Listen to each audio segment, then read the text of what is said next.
wasatiyah itu disebut atau diterjemahkan atau dialihbahasakan moderasi Islam. Di kamus bahasa Indonesia moderasi itu ditulis sebagai yang berkecenderungan tengah, berkecenderungan tidak ekstrim baik dalam perilaku maupun faham. Juga dijelaskan moderasi adalah sikap mau mendengar orang lain. Dan alhamdulillah berkahnya teman-teman di Yaman, saya punya kitab Ushulul Wasatiyah, saya baca khatam, dan itu persis seperti keyakinan-keyakinan kita yang punya sanad muttasil sampai manhaj Wali Songo. Kita punya sekian kasus dalam sikap manhaji. Dulu perempuan itu tidak boleh belajar karena takutnya kalau belajar itu terus bisa nulis, bisa WA-an, terus takutnya bisa pacaran. Tapi lama-lama itu diketahui kalau terlalu lugu malah jadi korban, jadi objek karena mudah diakali, mudah dibully, mudah difitnah. Begitu juga dulu ketika perempuan jadi polisi itu pertanyaannya itu aktivitas lelaki sehingga perempuan tidak boleh. Tapi setelah mendengar beberapa kasus kriminal misalnya pengedaran narkoba itu banyak yang disembunyikan di alat-alat yang khasnya perempuan. Sehingga semenjak dijelaskan polisi kalau itu narkoba disembunyikan di alat perempuan atau alat kelamin, kalau polisinya semua lelaki kayak apa? Sehingga terus mulai tahu pentingnya polisi perempuan. Begitu juga untuk ngecek kasus-kasus pemerkosaan. Itu kalau yang ngecek lelaki kebetulan tidak soleh bisa tidak karu-karuan itu. Kriminalnya semakin banyak. Kedokteran juga gitu dan seterusnya dan seterusnya. Ini barokahnya mau mendengar. Jadi mendengar itu penting, meskipun pendapat itu kita tidak cocok, tapi kalau mendengar itu penting. Dan awalu hadad din itu ya diperdengarkan. Dulu Rasulullah SAW pertama jadi nabi itu ya memperdengarkan orang. Beliau at-tahaddi bin nubuwah, memaklumatkan diri kalau sekarang beliau itu nabi. Dan barokahnya memperdengarkan itu ada logika nubuwah yang didengar oleh orang-orang kafir. Kemudian sebagian mereka itu Islam. Karena logika yang terbangun sudah ada, mainstream sudah ada. Misalnya kalau problem banyak, resiko banyak, ya Tuhannya harus banyak. Maka pertama Nabi jadi Nabi itu digugat dengan kalimat aja'alal alihata ilaha wahida inna hadza lasyai'un ujab. Masa urusan kita banyak, kemudian Tuhannya satu. Kalau urusan kita banyak, Tuhannya harus banyak. Itu logika mainstream saat itu. Sampai Nabi bikin logika tandingan, yaitu kalau kamu jadi buruh dan majikannya banyak, semuanya minta dilayani, semuanya minta diturutin, Anda yang bingung. Kemudian mereka setuju. Terus Nabi memberi satu pemahaman, Tuhan kamu adalah majikan kamu, Rabbukum sayyidukum. Dan itu kalau banyak, kamu akan bingung karena semuanya punya hak merintah, punya hak negur, terutama punya hak memberi sanksi. Itu yang disebut dorobawo masalah rojulan fihi syuraka umutasyakisuna wa rojulan salamal lirrojul. Nah logika-logika permanen ini yang disebut kita nggak boleh ekstrim karena semua cerita dulu Nabi itu sah ya. Sah itu meskipun itu nggak pilihan, sah. Sah mendoakan umatnya kena azab kayak zaman Nabi Nuh, Nabi Soleh. Kalau mereka nggak nerima ajarannya. Tapi itu pun setelah mimba jima ja'adhumul bayinat. Atau sebagian ayat disebut hatta ta'tiyahumul bayinah. Jadi sanksi itu setelah kita memberi penjelasan kebenaran itu terang welo-welo, sejelas-jelas mungkin. Logika yang nggak bisa ditolak. Itu baru sah kita mengkutuk, baru sah kita menyalahkan.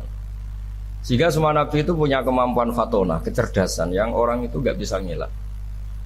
Dulu misalnya di fikih, orang Medina itu abkhosun nas, orang yang paling buruk dalam timbangan, orang yang sering transaksi tidak cash, tidak nakdan. Misalnya beli mangga masih pentil itu sudah dibayari dengan asumsi jadi mangga tua. Itu sudah perilakunya ahlul Madinah zaman itu begitu. Terus Nabi datang, ara'aita in mana'awahu as-samrah fabima astahilu ahadukum ala sohibih. Kamu menjual dengan asumsi itu sudah mangga tua. Kemudian mesti harganya mahal. Bagaimana kalau masih pentil sudah kena musibah, kena angin? Lalu kamu mengambil uang itu atas nama apa? Atas nama mangga tua nyatanya yang didapat pentil, Atas nama pentil masa iya harganya sebanyak itu. Akhirnya ada kesadaran bahwa muamalah seperti itu tidak sehat, tidak benar gitu. Begitu juga logika-logika tentang ada seseorang pemuda yang mau masuk Islam tapi syaratnya dibolehkan zina. Sampai geger karena itu enggak etis. Ketika geger-geger Nabi tanya, ada apa itu? Ada syabun yadkhulu fil Islam tapi yasta'zinu fi zina. Dia tetap izin bisa zina. Kata Nabi, sudah enggak apa-apa suruh sini ya. Setelah ketemu Nabi mau mengset ya, membuat logika yang luar biasa. Atau hibbuhu li bintik, kamu suka kalau punya putri kemudian jadi demenannya orang, jadi dizinain orang. Ya enggak. Kamu suka kalau perilaku itu ada di ibu kamu. Hidung-hidung belang menjadikan ibu kamu objek seks ibu itu. Hidung belang itu ya enggak terima. Atau hibbuhu li bintik, atau hibbuhu li ummik, atau hibbuhu li kholatik, li amatik. Nabi itu ngulang berkali-kali. Sampai pemuda tadi menyimpulkan betapa buruknya zina.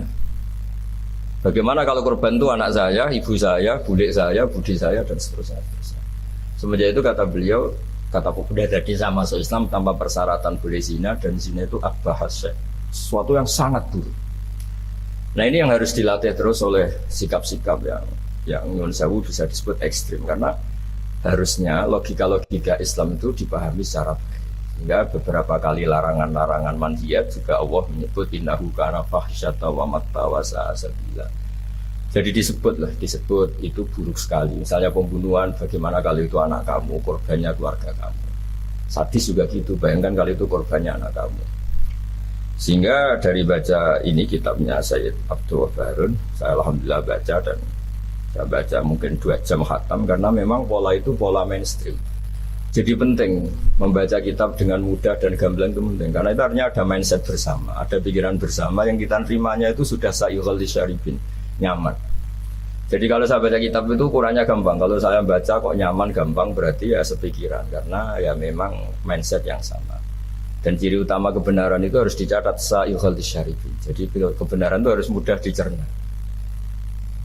Caranya gimana ya, tadi saya ulang lagi, kita harus mau mendengar. Jadi beberapa pemahaman yang keliru dulu, misalnya tidak ada penyakit menular, kemudian ada orang Arabi yang mencoba unta yang waras dijejerkan yang kudisen, yang ternyata yang waras jadi kudisen, sehingga mereka protes, ya Rasulullah kata engkau la adwa walatiyarota, tidak ada penyakit menular, ini unta sembuh, unta sehat, kena unta gudikan ternyata ikut gudikan. Lalu sama Nabi dibenarkan paman adal awala, lalu yang nulari yang pertama siapa? Itu asli ya Rasulullah dari Allah. Nah, ternyata pemahaman tadi dikira penyakit nggak boleh menular, itu dicoba yang sakit dijajarkan yang sehat, tapi Nabi membenarkan, maksud saya awal penyakit itu dari siapa? Tentu dari kehendak Allah Subhanahu wa taala. Nah, di sini akhirnya ada logika bersama bahwa untuk menghadapi sesuatu itu pentingnya mendengar. Kemudian yang terakhir, dan saya mohon nanti diskusinya tentang kitab ini, al-ghulu wa takfir. Di mana-mana itu yang namanya nabi itu ya orang kafir dijadikan sebagai muslim, orang baik juga gitu. Di mana-mana orang baik inginnya yang fasik jadi soleh, yang soleh kudu menjadi soleh pinter, yang setengah pinter menjadi pinter banget, syukur-syukur jadi wali. Nah logika-logika itu harus permanen. Di mana-mana ya inginnya kita itu ya yang enggak baik jadikan baik.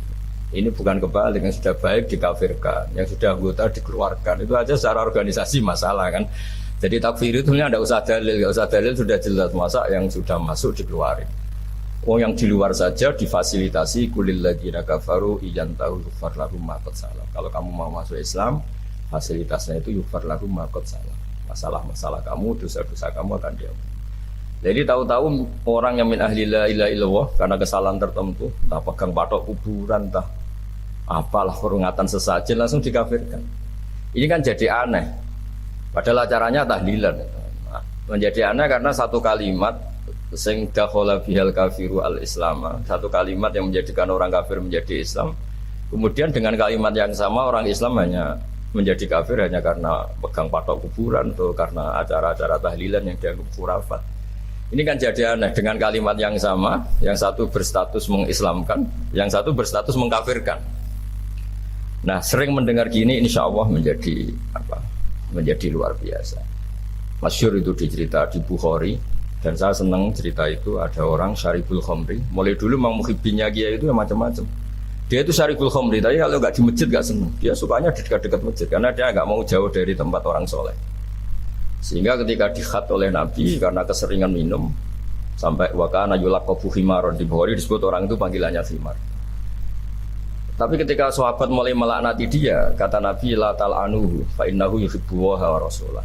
Kamu jangan melaknati pemuda itu, bagaimanapun dia senang Allah dan Rasul. Itu di bab tobat, di beberapa bab di kitab Ihya dijelaskan, sama sih ingat kalimatnya. Falam yukhrijhu bil ma'siyah anil mahabbah. Nabi tidak mengeluarkan orang itu dengan salahnya dia syurbul khamri, tidak dikeluarkan dari status mahabbah. Falam yukhrijhu bil ma'siyah anil mahabbah. Karena ya maksiat itu desainer hawa nafsu dan itu biasanya zallah. Zallah itu tidak status. Tapi kalau mahabbahnya seorang mukmin pada Rasulullah itu status. Dia tahu Rasulullah itu orang benar, maka dia ingin mahabbah. Ya karena dia punya nafsu, terus ada zallah. Jadi harus dibedakan mana status, mana zallah. Kita orang Indonesia ya loyal sama Indonesia, kita KTP Indonesia, kartu anggota keluarga ya Indonesia. Tapi jangan juga kalau zallah langsung tidak menjadi warga Indonesia. Kalau ada sanksi ya sanksi aja, tapi jangan sanksi tidak berstatus Indonesia. Sama mukmin juga gitu, kalau salah ya salah saja. Tapi jangan terus berstatus tidak apa mukmin dan seterusnya. Nah saya mohon logika-logika ini permanen. Kemudian kita punya hujah riwayah, punya hujah sanad yang ditulis Habib Abdul Baharun. Karena barokahnya hujah itu kita bisa menjelaskan kepada umat gampangnya berislam, gampangnya jadi orang baik. Saya berkali-kali cerita jadi orang baik itu gampang.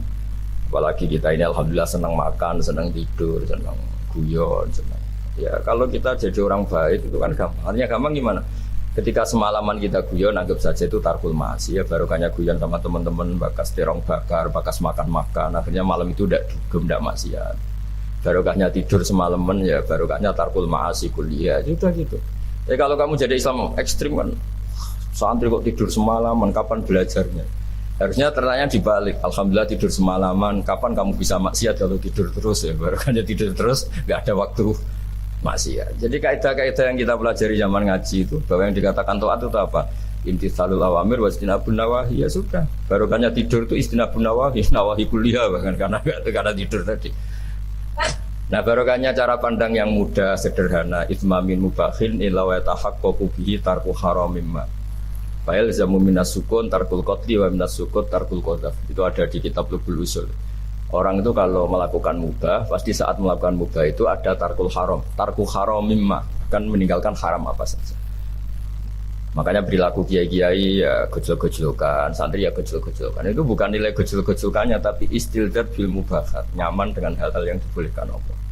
Dan konsekuensi dari itu saat itu juga pasti tarkul ma'asi. Nah berkahnya berpikir seperti ini jadi enak gitu. Nabi juga sering ketemu anak-anak tanya, ya Umar mafa'alan duhair, kabar burung kamu gimana? Hal-hal seperti itu bercengkrama tapi menjadi suasana itu nyaman. Tapi ketika ditanya ayul Islam khairun ya Rasulullah it'amut ta'am. Islam itu soal mangan-mangan asik gitu ya sudah. Islam itu tabassum, Islam itu talqatu wajhin ceria. Jadi dengan tahu kalau itu semuanya adalah tuntunan Islam, kan termasuk wa fi buti ahadikum shadaqah, Islam itu ya kumpul sama istri gitu. Ya sudah, itu kan hal-hal keseharian yang dibutuhkan manusia dan oleh Islam dilegalkan, didukung. Dan saat yang bersamaan dijamin ada ridha Allah karena di situ ada tarkul ma'asi, ada tarkul munkar. Ya saya kira demikian, mungkin antum alamu tentang naskah-naskah beliau. Saya hanya tahu tia ya, hanya memberi dasar bahwa ini sudah benar, naskah-naskah ini saya belajar khatam alhamdulillah. Dan saya tidak ada yang janggal sama sekali karena tadi ciri utama kebenaran itu labanan khalisan sa'ikhal syaribi. Assalamualaikum warahmatullahi wabarakatuh.